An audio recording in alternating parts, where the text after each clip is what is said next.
అయితే ఇక్కడ ఒకసారి మనం చూడొచ్చు చాలా స్పష్టంగా కూడా దాడులు జరిగిన ఆ స్థితి కానీ దాడులు జరిగిన పరిస్థితులను ఒకసారి మనం అంచనా వేద్దాం.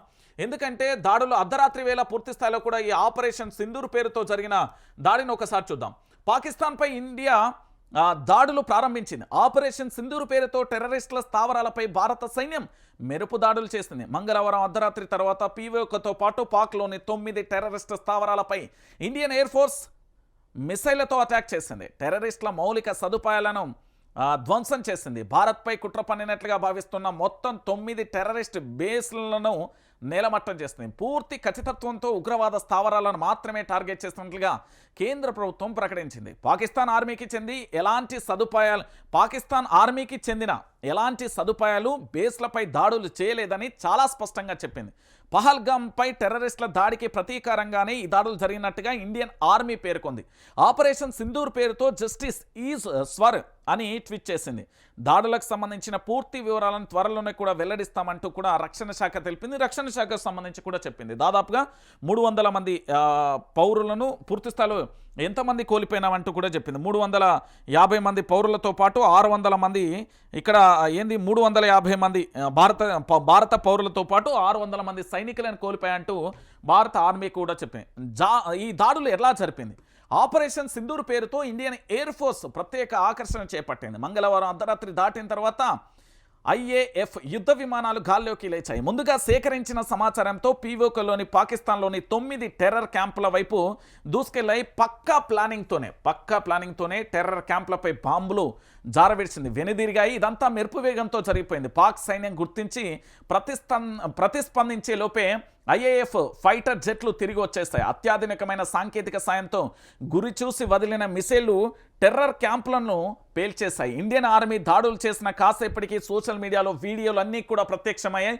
పాక్ పౌరులు ఈ దాడులను తమ ఫోన్లలో రికార్డ్ చేసి మరీ ట్వీట్ చేసి పోస్టు చేశారు. ఇక దాడులను ధృవీకరించింది పాక్. ఇండియన్ ఆర్మీ మంగళవారం అర్ధరాత్రి దాటాక పీఓకేలోని కోట్లీ, ముజఫరాబాద్, దాంతోపాటు బహవల్పూర్కు సంబంధించి 9 స్థానాలలో కూడా దాడులు జరిపిందని పాక్ ఆర్మీ ధృవీకరించింది. ఈ అటాక్ అనేక భవనాలు నేలమట్టమయ్యాయని కూడా తెలిపింది. పాక్కు సంబంధించిన DGIASPRకు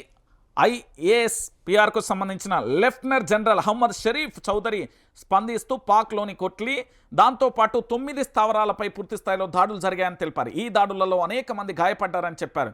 ఇక దాంతోపాటు ముజఫరాబాద్కు సంబంధించి పవర్ గ్రిడ్ని కూడా పేల్చివేయడంతో కరెంటు పోయి చిమ్మ చీకట్లు అలుముకున్నాయని అక్కడి ప్రజలు తీవ్ర ఆందోళనకు గురయ్యంటూ కూడా పాకిస్తాన్కు సంబంధించి ధృవీకరించింది. ఇక ఎయిర్ డిఫెన్స్ యూనిట్లు యాక్టివేషన్, పీఓకేలోని టెర్రరిస్ట్ క్యాంపులపై దాడి నేపథ్యంలో కూడా పాక్ ఆర్మీ నుంచి ఎలాంటి ప్రతి దాడులైనా ఎదురైనా తిప్పుకొట్టేందుకు పూర్తి స్థాయిలో ఏర్పాట్లు చేస్తున్నట్టుగా ఇండియన్ ఆర్మీ వెల్లడించింది. ఇండియా పాక్ బార్డర్ వెంబడి ఉన్న అన్ని ఎయిర్ డిఫెన్స్ యూనియన్లను కూడా యాక్టివేట్ చేసినట్లుగా తెలుస్తుంది. 12 మంది టెర్రరిస్టులు కూడా ఇక్కడ మృతి చెందారు.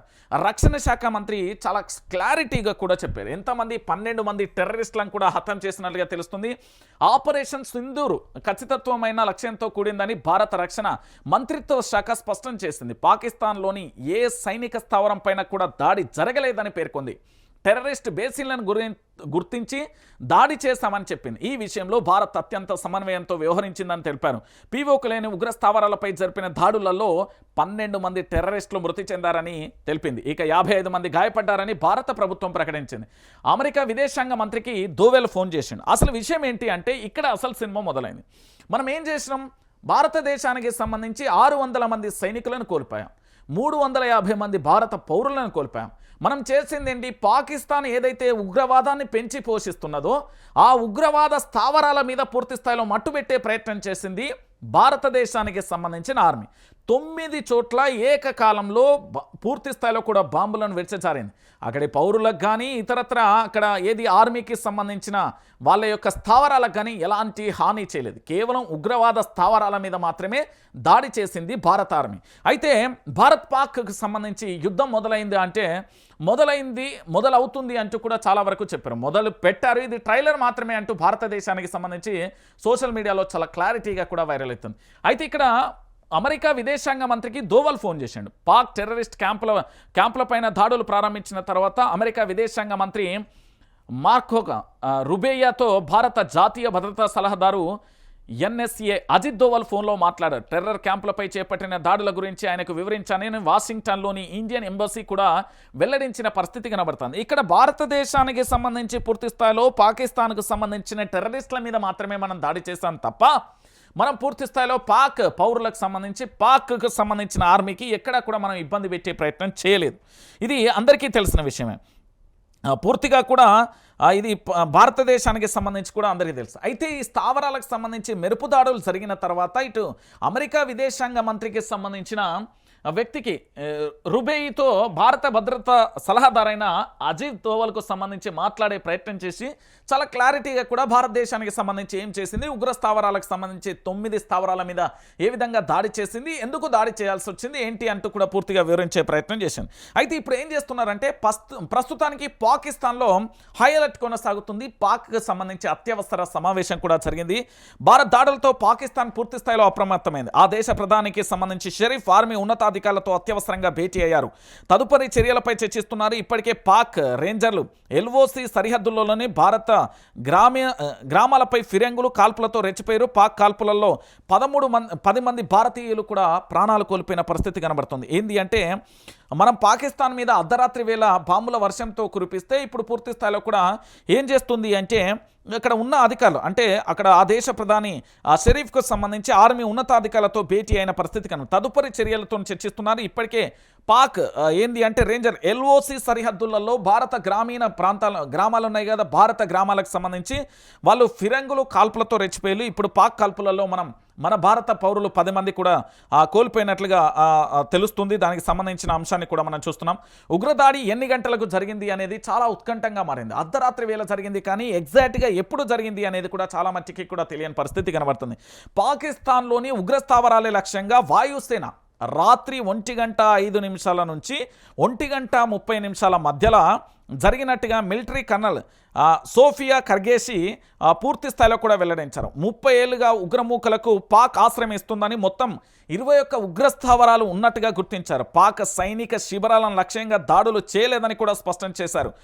ఏంది పహల్గామ్కు సంబంధించిన మృతులకు న్యాయం చేసేందుకు ఆపరేషన్ సింధూర్ పేరు పెట్టినట్లుగా కూడా చెప్పిన పరిస్థితి కనబడుతుంది. ఎందుకంటే పూర్తిగా కూడా వాయుసేనకు సంబంధించి రాత్రి 1:05 నుంచి 1:30 పూర్తిగా చేసినట్టుగా తెలుస్తుంది. ఇటు దాంతో పాటు ఇప్పుడు అత్యవసరంగా భారతదేశానికి సంబంధించి పారా మిలిటరీ బలగాలకు సంబంధించి అందరికీ కూడా సెలవులను రద్దు చేసింది. పారా మిలిటరీ బలగాలన్నింటికి కూడా సెలవులను రద్దు చేస్తూ కేంద్ర హోంశాఖ మంత్రి అమిత్ షా ఆదేశాలు కూడా జారీ చేశారు. ఇప్పటికే లీవ్లో ఉన్నవారు తక్షణమే వెనక్కి వచ్చేలా కూడా చర్యలు తీసుకోవాలని అన్ని బలగాల చీఫ్లను కూడా ఆదేశించారు. ఆపరేషన్ సింధూర్ తర్వాత పాక్ ప్రతీకార చర్యలకు పాల్పడే అవకాశం ఉన్న నేపథ్యంలో అమిత్ షా ఈ కీలక నిర్ణయాన్ని కూడా తీసుకున్నట్టుగా తెలుస్తున్న పరిస్థితి అయితే కనబడుతుంది. అయితే పూర్తి స్థాయిలో కూడా ఇక్కడ మరో అంశాన్ని కూడా చూడొచ్చు. మసూద్ ఇంటి మీద దాడి జరిగింది. 14 మంది ఉగ్రవాదులు కూడా అక్కడ హతమైన పరిస్థితి అయితే కనబడుతుంది. ఇతను ఆపరేషన్ సింధూర్లో భాగంగా భారత ఆర్మీ జరిపిన దాడులలో జైషే మహమ్మద్ చీఫ్ మౌలానా మసూద్ అజార్ ఇల్లు నేలమట్టం అయిపోయిన పరిస్థితి అయితే కనబడుతుంది. ఎందుకంటే పాకిస్తాన్కు సంబంధించి మసూద్ ఇంటితో పాటు అతడు ట్రైనింగ్ క్యాంపు మీద కూడా మిసైల్ దాడి అయితే జరిగింది.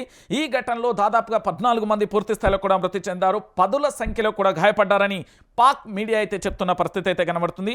అయితే మృతులలో మసూద్ ఉన్నాడా లేదా అనేది ఇంకా క్లారిటీ రాని పరిస్థితి అయితే కనబడుతుంది. అతడు మరణిస్తే ఉగ్ర సంస్థకు చావు దెబ్బ అంటూ కూడా పాక్ మీడియా చాలా స్పష్టంగా కూడా ప్రచారం చేస్తున్న పరిస్థితి అయితే కనబడుతుంది. అంటే మసూద్కు సంబంధించి ఈ జైషే మహమ్మద్కు సంబంధించిన సంస్థ ఎక్కడ దాడులు జరిగినా కూడా చాలా ఇట్టే కూడా దాడులు జరిగితే మాత్రం దాడులు చేయడం ప్రకటించడం పరిపాటిగా మారిపోయిన పరిస్థితి కనబడుతుంది. ఉగ్ర స్థావరాలకు ఆశ్రయం కల్పించిన పాకిస్తాన్లోని 9 స్థావరాల మీద భారత ఆర్మీ భారత వాయుసేన అయితే విరుచుకుపడింది. దీంట్లో పూర్తి స్థాయిలో కూడా మరి మసూద్ ఉన్నాడా లేదా అనేది కూడా స్పష్టంగా తెలియాల్సిన పరిస్థితి అయితే కనబడుతుంది.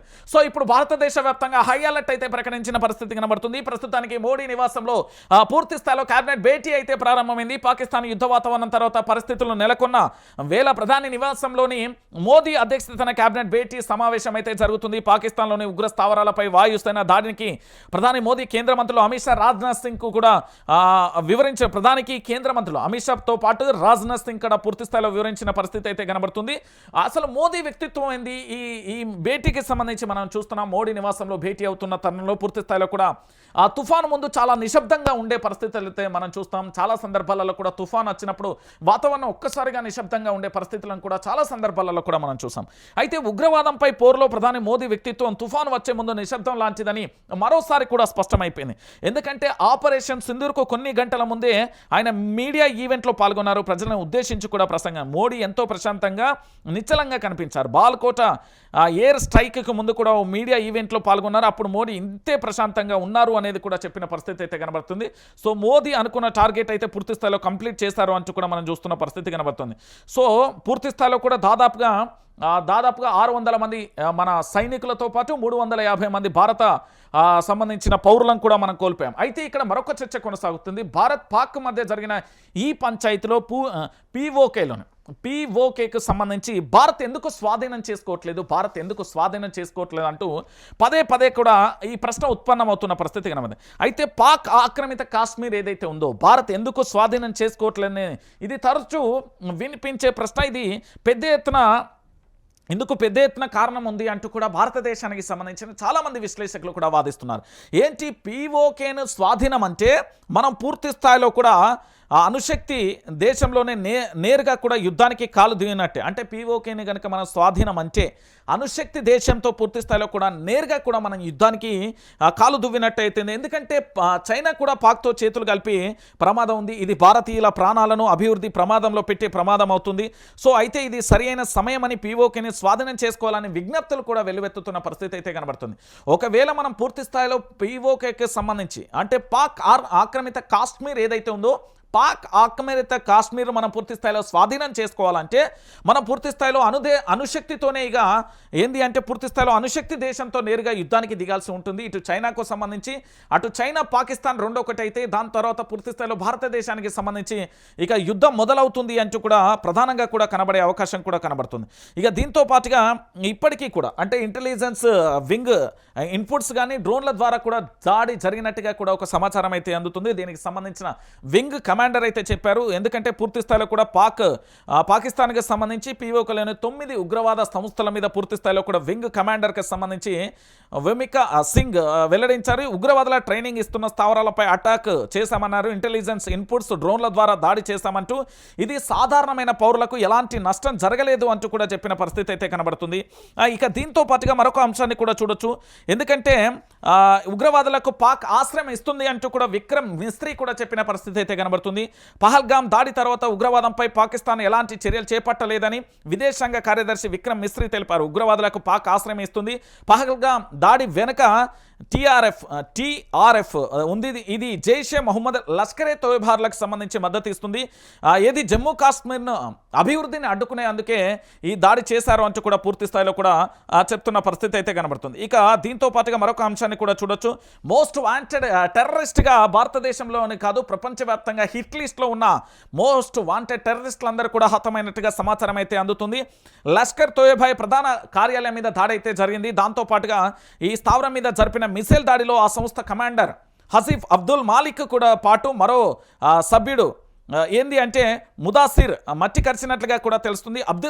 అబ్దుల్ మాలిక్ అయితే మృతదేహం అంటూ కూడా ఒక ఫోటో కూడా ప్రస్తుతం పాక్ మీడియాలో చక్కర్లు కొడుతున్న పరిస్థితి అయితే కనబడుతుంది. సో పూర్తి స్థాయిలో మోస్ట్ వాంటెడ్ టెర్రరిస్టులకు సంబంధించి టార్గెట్గా పెట్టుకుని భారత్ పహల్గామ్ ఘటనకు తిరిగి రివెంజ్ పూర్తి స్థాయిలో ఇస్తున్న పరిస్థితి అయితే కనబడుతుంది. ఇక దాంతోపాటుగా పూర్తి స్థాయిలో కూడా భారత ఆర్మీకి సంబంధించి ఒక స్పష్టమైన చేసిన పరిస్థితి అయితే కనబడుతుంది. ఇక దీంతో పాటు పూర్తిగా కూడా ఏంది అంటే భారతదేశ వ్యాప్తంగా కూడా ప్రపంచ దేశాలు కూడా భారత్కు అండగా నిలిచే ప్రయత్నం అయితే ఉంటుంది అంటూ కూడా చూడొచ్చు. ఉగ్రవాదులపై కాదు ఉగ్రవాదం మీద దాడి అంటూ కూడా పూర్తి స్థాయిలో చర్చ కొనసాగుతుంది. దీనికి సంబంధించి భారత్ గట్టి సమాధానం చెప్పింది. పహల్గామ్కు సంబంధించి ఆపరేషన్ సింధూర్ పేరుతో ఈ దాడికి సంబంధించి మనం పూర్తి స్థాయిలో కూడా చూసాం. సో మొత్తం 9 స్థావరాల మీద దాడి అయితే జరిగింది. ఇక్కడ దాదాపుగా 12 మంది టెర్రరిస్టులు 55 మంది గాయపడ్డట్టుగా కూడా మనకు తెలుస్తున్న సమాచారం అయితే అందుతుంది. అయితే పూర్తి స్థాయిలో కూడా దీనికి సంబంధించి ఇప్పుడు భారతదేశానికి సంబంధించిన ప్రధాని నరేంద్ర మోడీ గారి సారథ్యంలో పూర్తి స్థాయిలో కూడా అత్యవసర భేటీ అయితే కొనసాగుతుంది. దానికి సంబంధించి హోంమంత్రి అమిత్ షా, దాంతోపాటు రక్షణ శాఖ మంత్రి రాజ్నాథ్ సింగ్ పూర్తి స్థాయిలో అసలు దాడికి సంబంధించి ఏ విధంగా ఆపరేషన్ చేశారు దానికి సంబంధించి పూర్తి స్థాయిలో కూడా చెప్పే ప్రయత్నం అయితే కొనసాగుతుంది. దానికి సంబంధించి కూడా మనం చూస్తున్నాం. పాకిస్తాన్కు సంబంధించి ఉగ్ర స్థావరాలపై వాయుసేనకు సంబంధించిన దాడిని అయితే భారత్ అయితే వెల్లడించింది. ఇందులో ఏంటంటే విదేశాంగ శాఖ అధికారి విక్రమ్ మిస్త్రీతో పాటు ఇద్దరు మహిళా అధికారం మిలిటరీ సోఫియా ఖురేషి, దాంతోపాటు వాయుసేన వింగ్ కమాండర్ వ్యోమికా సింగ్ పాల్గొన్న పరిస్థితి అయితే కనబడుతుంది. భారత నారీ శక్తిని చాటేందుకు ఆ కేంద్రం వీరితో పూర్తి స్థాయిలో కూడా ప్రెస్ మీట్ పెట్టినట్టుగా కూడా మనకు సమాచారం అందుతుంది. ఎందుకంటే పహల్గామ్కి సంబంధించి ఏ విధంగా మన వాళ్ళను భారత పౌరులను ఏ విధంగా చంపారో దానికి సంబంధించి నారీ శక్తిని చాటేలా పూర్తి స్థాయిలో కూడా ఏది అయితే ఇందులో పూర్తి స్థాయిలో విదేశాంగ శాఖ అధికారి ఉన్న విక్రమ్ మిస్త్రీతో పాటు మరో ఇద్దరు ఏదైతే లేడీ అధికారులతో ప్రెస్ మీట్ పెట్టినట్టుగా తెలుస్తుంది. మొత్తానికి ఈ పీఓకేకి సంబంధించి పాక్ ఆక్రమిత కాశ్మీర్, దాంతోపాటు పాక్లో ఏదైతే ఉగ్ర స్థావరాలు ఉన్నాయో దానికి సంబంధించి చర్చ అయితే కొనసాగుతున్న తరుణం కనబడుతుంది. ఏం జరుగుతుంది అప్డేట్ అంటే మినిట్ టు మినిట్ అప్డేట్ అందించే ప్రయత్నం చేస్తుంది వైఆర్టీవీ.